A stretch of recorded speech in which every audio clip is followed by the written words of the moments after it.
Mes parents, c'était ce qu'on appelle couramment des gens du voyage, ou des tziganes, employez le terme que vous voulez, et qui malheureusement, à la suite d'un décret du président de l'époque, en 1940, de juin 1940, ont été internés dans le camp de Montreuil-Bellay. Les petits-enfants les premiers.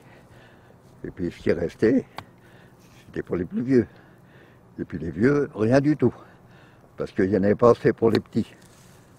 C'était les petits-enfants. Puis malheureusement, il y en a beaucoup qui n'ont pas tenu le coup. Beaucoup. Avec les gendarmes, on était gardés, ils nous mettaient avec les pistolets, les fusils, les machins comme ça, mais on ne pouvait pas sortir, c'était impossible. Ah ben, il n'y avait pas moyen, il y avait des fils de fer barbelés partout.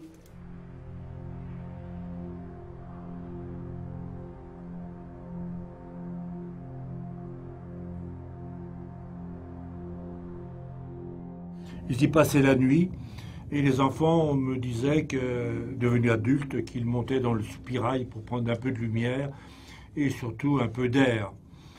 Alors il y avait des planchers de chaque côté d'une allée centrale qui s'appuyaient sur ce muret qui existait donc autrefois. Il y a ici Reinhardt, la famille de Django Reinhardt, puisque le père a écrit une lettre à Pétain lui disant que toi qui es bon, tu ne sais pas ce qu'on fait à tes enfants à Montreuil-Bellay. J'ai un fils qui est à Saumur, qui est très malade, j'ai peur. Et ce fils, Pierre Reinhardt, va mourir à Saumur 2-3 jours plus tard. Parce que ce que voulait faire le gouvernement français, sous prétexte de supprimer l'espionnage, c'était fixer ces gens que l'on n'aimait pas.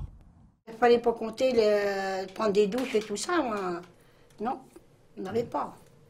Moi, j'ai vu que dans la nuit, j'avais soif, j'étais obligée de boire ma pisse. À quoi ça a servi que mon frère meure de faim dans un camp? À quoi ça a servi, ça? Et puis qu'on fasse le maximum de lumière et de vérité. Qu'on reconnaisse qu'ici, il y a eu ça.